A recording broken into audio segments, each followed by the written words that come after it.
यदि आवश्यकता पड़ने पर नियम और प्रतिज्ञा भंग न की जाए, समय की मांग के प्रतिरूप अपनी प्रतिक्रिया न बदली जाए, तो इतिहास हमें कभी क्षमा नहीं करेगा। आवश्यकता पड़ने पर आपकी तोड़ी हुई एक प्रतिज्ञा, एक बंधन कभी कभी पूरे मानव इतिहास को बड़े विनाश से बचा सकता है।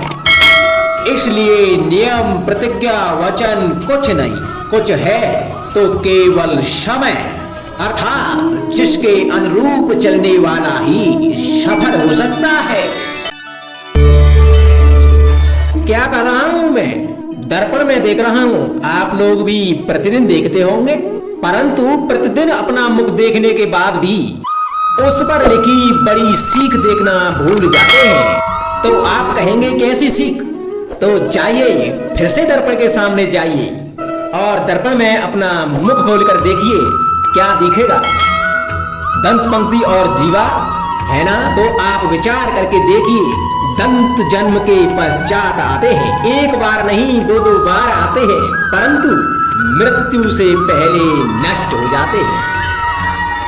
और जीवा जन्म से पहले से ही होती है और मृत्यु के पश्चात भी मनुष्य के अस्तित्व में रहती है।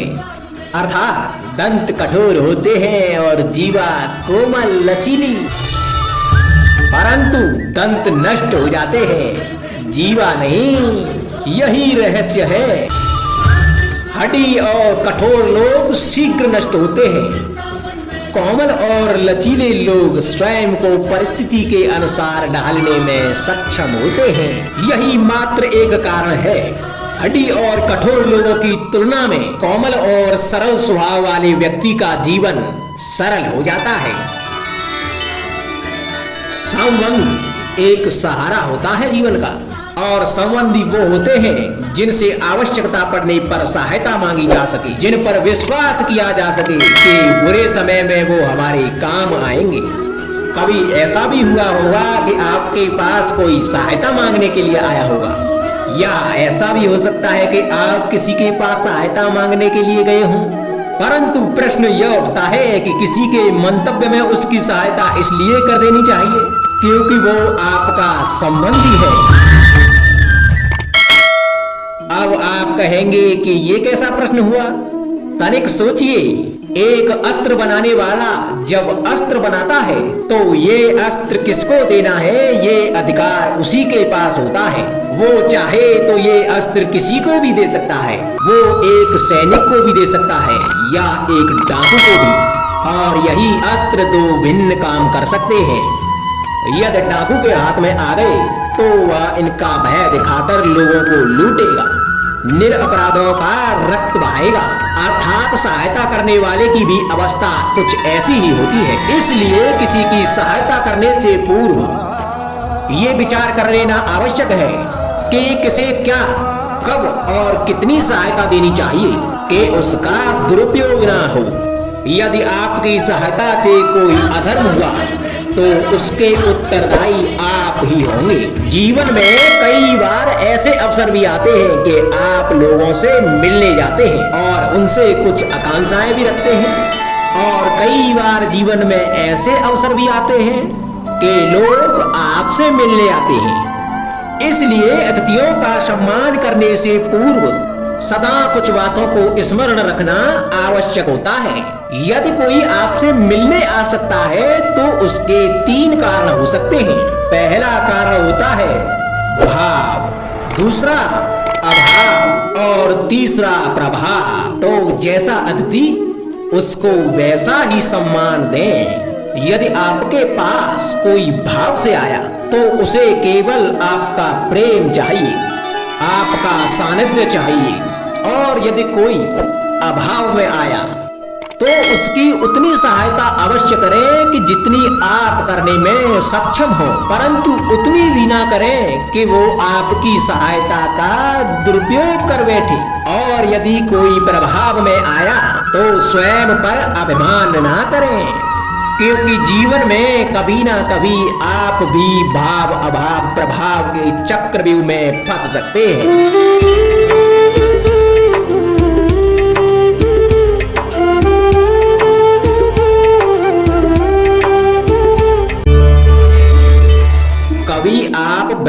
में जगे हैं। जग कर देखिए, संध्या होने के पश्चात जब रात्रि का अंधकार सारे संसार को धीरे धीरे अपने अंधकार में निगलने लगता है, तो यही अंधकार ब्रह्म मुहूर्त में भोर होने से ठीक पूर्व तनिक अधिक काला हो जाता है। कुछ समझे, हमारा जीवन भी कुछ ऐसा ही होता है। जब हमारे जीवन की समस्याएं कठिनाई अपने अंत पर होती हैं, तो यही समस्याएं कठिनाई एक भीषण रूप लेकर हमारे समक्ष खड़ी हो जाती हैं और ऐसी परिस्थितियों में अधिकतर लोग हार मान जाते हैं, भय खा जाते हैं। परंतु ऐसी स्थिति में आप हार ना माने, भय ना खाएं, दृढ़ रहें, निरंतर आगे बढ़ते रहें। तो प्रकाश के रूप में हमारा स्वागत करने के लिए सूर्य उदय सदा हमारे समक्ष प्रस्तुत रहेगा। आपने बरगद के वृक्ष को देखा है, जितना विशाल उतना दृढ़। पतझड़ में वो सूख जाते हैं परंतु दुर्बल नहीं होते, टूट कर गिरते नहीं। और उसके विपरीत दलदल में उपजे वृक्षों को देखें, वो दिखने में तो हरे भरे होते हैं परंतु इतने दुर्बल होते हैं कि जल धारा के हल्के से वेग से वो गिर जाते हैं। परंतु ऐसा क्यों होता है?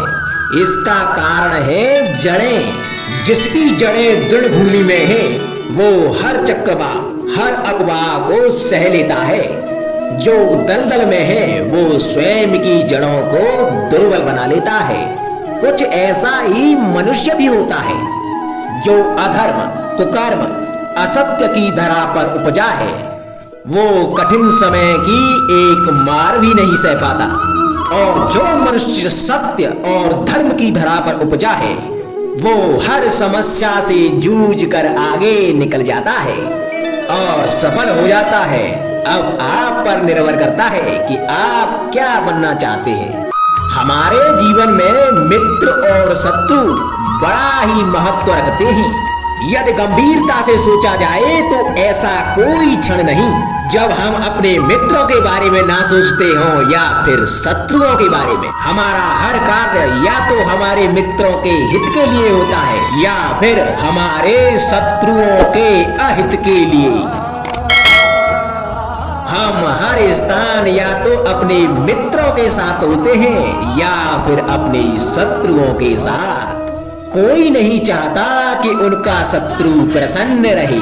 संसार में हर कोई अपने शत्रु को नष्ट कर देना चाहता है और ऐसा करने के लिए वो हर संभव प्रयास करता है। उसे आर्थिक, मानसिक और शारीरिक हानि पहुंचाने का प्रयास करता है। और यदि मैं आपको आज ऐसा मंत्र सिखाऊं जिससे आप अपने शत्रु को सदा के लिए नष्ट कर दे तो, और वो मंत्र है शत्रु को मित्र बनाना। अपने सभी शत्रुओं को अपना मित्र बना लीजिए और आपके सारे शत्रु स्वतः ही समाप्त हो जाएंगे। राधे राधे।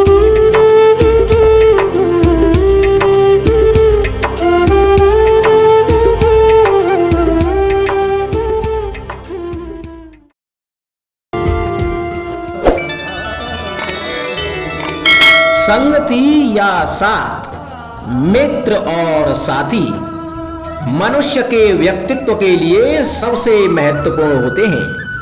अब आप कहेंगे कि ये कैसे?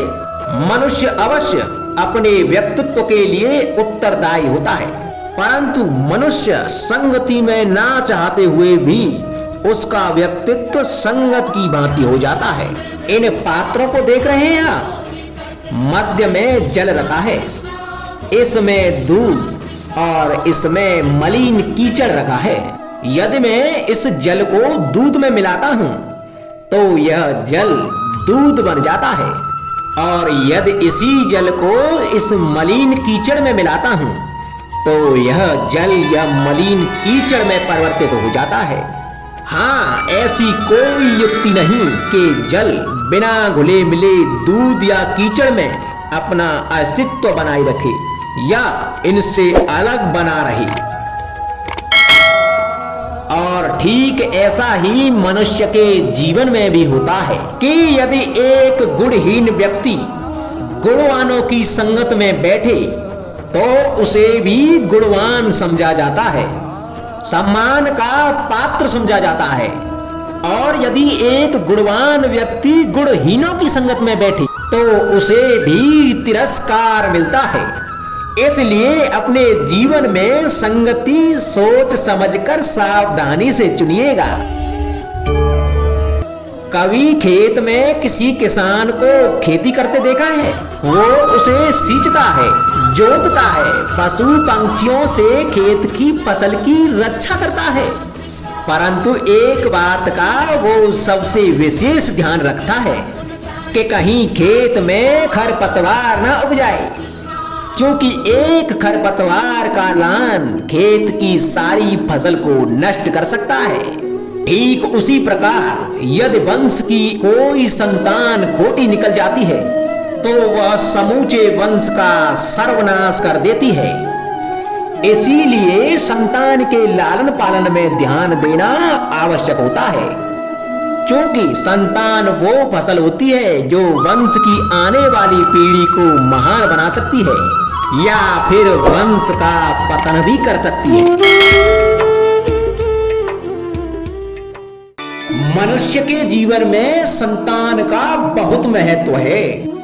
उस संतान के लिए वो कितने कष्ट सहता है,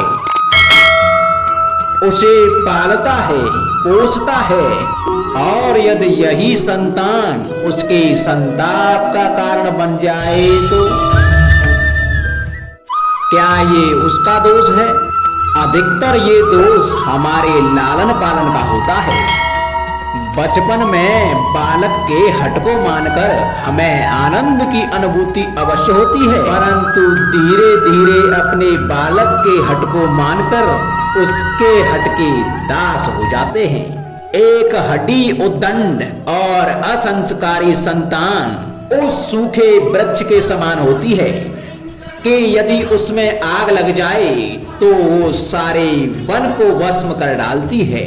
और स्मरण रहे, जब उसमें अग्नि लगती है तो वह सबसे पहले स्वयं के घर को ही भस्म करती है। इसलिए जब आवश्यकता हो तो अपनी संतान के हट का विरोध करें, उसे रोकें, क्योंकि समय रहते ऐसा ना किया गया तो भविष्य में इस समस्या के परिणाम गंभीर हो सकते हैं। प्रतिज्ञा, वचन, ये सब मनुष्य ने समाज को सही दिशा में रखने के लिए बनाए हैं। वो मनुष्य ही क्या जिसके जीवन में नियम ही ना हो, जिनका वो पालन ना करे, परंतु समय के साथ चलने के लिए नियमों को भी बदलना आवश्यक होता है, क्योंकि ये आज का समय ही तो है जो बीत जाने के बाद इतिहास बन जाएगा। यदि आवश्यकता पड़ने पर नियम और प्रतिज्ञा भंग न की जाए, समय की मांग के प्रतिरूप अपनी प्रतिक्रिया न बदली जाए, तो इतिहास हमें कभी क्षमा नहीं करेगा। आवश्यकता पड़ने पर आपकी तोड़ी हुई एक प्रतिज्ञा, एक बंधन कभी कभी पूरे मानव इतिहास को बड़े विनाश से बचा सकता है। इसलिए नियम, प्रतिज्ञा, वचन कुछ नहीं, कुछ है तो केवल समय, अर्थात जिसके अनुरूप चलने वाला ही सफल हो सकता है।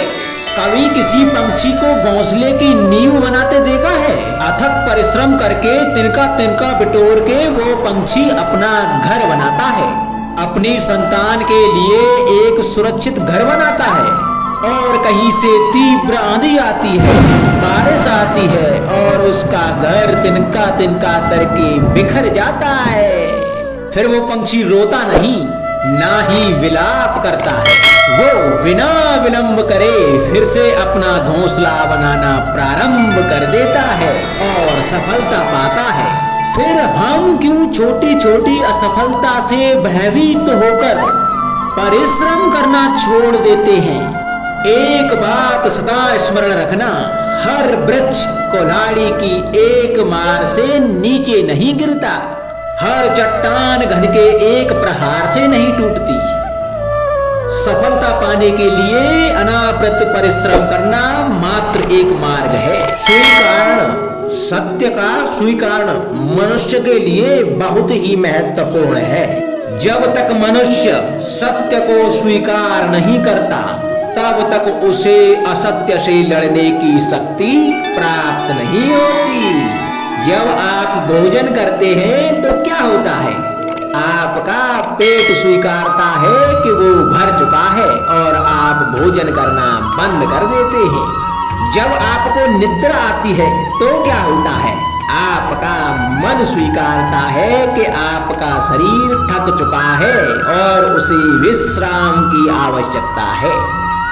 उसी प्रकार जब आपको किसी व्यसन को रोकना हो तो आपको स्वीकारना होता है कि बहुत हो चुका। चाहे वो लालच हो या मदिरा पान, उस व्यसंग का त्यागना तभी प्रारंभ होता है जब आप यह स्वीकार कर लेते हैं कि आप उस व्यसंग के बंधन हैं।